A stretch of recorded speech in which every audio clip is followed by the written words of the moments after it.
ચલો હવે અહીંયા આપણને આપી દીધેલું છે કે વર્ગમૂળમાં 3 વત્તા વર્ગમૂળમાં 7 નો વર્ગ એનું સાદું રૂપ આપવાનું કીધું છે. તો આપણે સાદું રૂપ આપવા માટે શું કરવાનું છે? પહેલા આ બધી પેટર્ન છે ને ગણિત છે બધા નિયમો ઉપર ચાલે. આવું દેખાય આના ઉપર કયો નિયમ ગણિતમાં બનેલો છે એ તમારે શોધવો પડે. જેમ આપણે અનુક્રમણિકા કીધું હોય આ ચેપ્ટર શોધવું છે તો આપણે ક્યાંથી શોધીશું? અનુક્રમણિકા. પછી એનો એ પ્રમાણે આગળ અંદર જઈશું.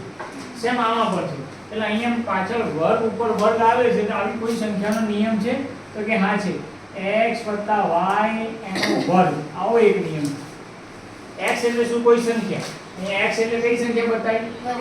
વર્ગમૂળ 3. વત્તા તો વત્તા છે અને y ની જગ્યાએ કઈ સંખ્યા એ લોકો બતાવી?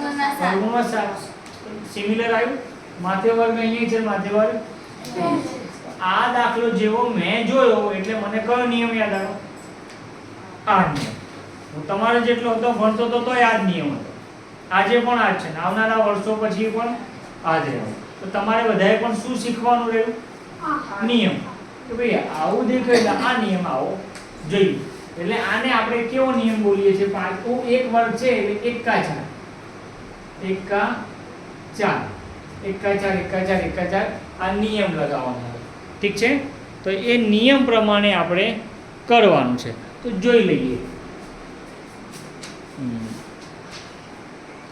ચલો રેડી? તો નિયમ શું છે એ સમજાય દો.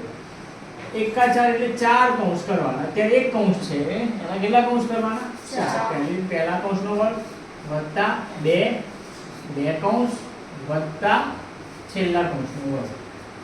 આ નિયમ યાદ આવતો. જેવો એક કૌંસના માથે વર્ગ હોય એટલે કયો નિયમ? એકા 4. હે એટલે એક પહેલેના કૌંસનો વર્ગ વત્તા 2 બીજા 2 કૌંસ વત્તા છેલ્લા 1 2 3 4. યાદ રહી જાય? એને યાદ રહી જાય. ને આવડે ના યાદ રહે ને કરવું પડે. હવે પહેલા કૌંસમાં x મૂકી દેવાના અને બીજા કૌંસમાં દેવાના x દેવાના. એ જ નિયમ અહીંયા વાપરવાનો છે. કઈ રીતે વાપરીશું? વર્ગ દેખાયો કૌંસ અને વર્ગ દેખાયો એટલે આપણે શું લખીશું? એકા 4. ચલો 4 કૌંસ કરી દઈએ. આપણે કરી દઈએ. પહેલાનો વર્ગ વત્તા 2 કૌંસ અને છેલ્લેનો આવડી ગયું? અહીંયા 1 2 3 4. પહેલામાં પહેલી સંખ્યા વર્ગમૂળ 3. બીજામાં વર્ગમૂળ 7 બીજી સંખ્યા. તો આપણે સુધી આવડે? હવે એક નિયમ યાદ રાખવાનો. વર્ગ અને વર્ગમૂળ ઉડી જાય. વર્ગ અને વર્ગમૂળ ઉડી જાય. ઉડાડી દો. વર્ગ વર્ગમૂળ ઉડી ગયું. વર્ગ અને વર્ગમૂળ ઉડી ગયું. ક્લિયર આટલે સુધી? ચલો તો હવે શું વધ્યું? ખાલી 3 વધ્યા. શું વધ્યા? 3 વધ્યા. પછી શું દેખાયા? વત્તા. હવે આ સંખ્યા નથી. આ યાદ રાખવાનું. આ 2 છે પણ આ 3 કઈ સંખ્યા નથી. આ વર્ગમૂળ 3 છે.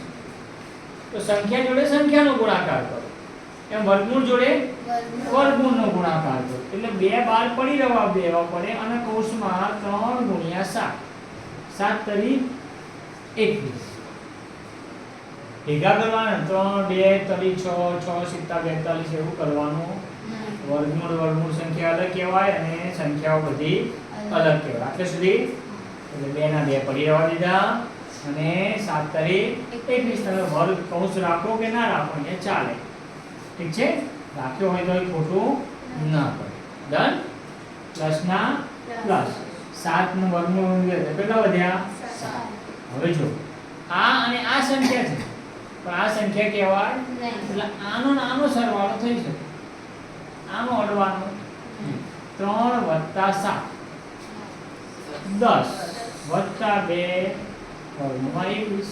તમે કૌંસ રાખો તોય વાંધો નહીં, કૌંસ ના રાખો તો પણ વાંધો નહીં. આ એક જવાબ. કોઈને થોડો આગળ એક્સ્ટ્રા આવડતો હોય તો આ કયા ઘડિયામાં આવે? 2 ના ઘડિયા.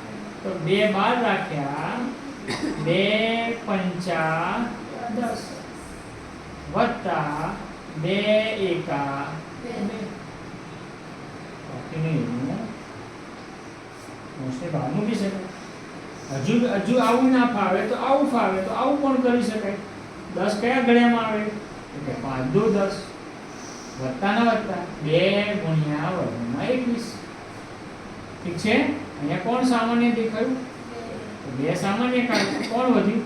5 વધ્યા વત્તા વધ્યા 2 નીકળી ગયા. કોણ વધ્યા? 21. આ કરો તો જવાબ સાચો, આ કરો તો જવાબ સાચો. ફરી એકવાર, જ્યારે માથા ઉપર વર્ગ આવે એટલે કેટલા કૌંસ? એકા 4 થઈ ગયા. વર્ગ અને વર્ગમૂળ ઉડી ગયા. વર્ગમૂળ ઉડી ગયા.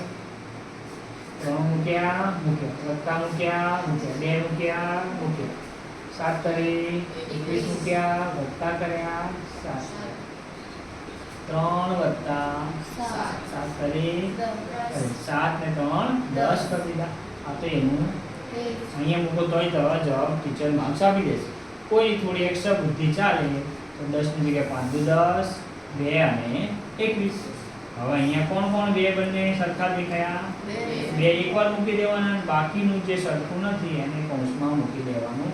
આપણો જવાબ. ઠીક છે. ચાલો.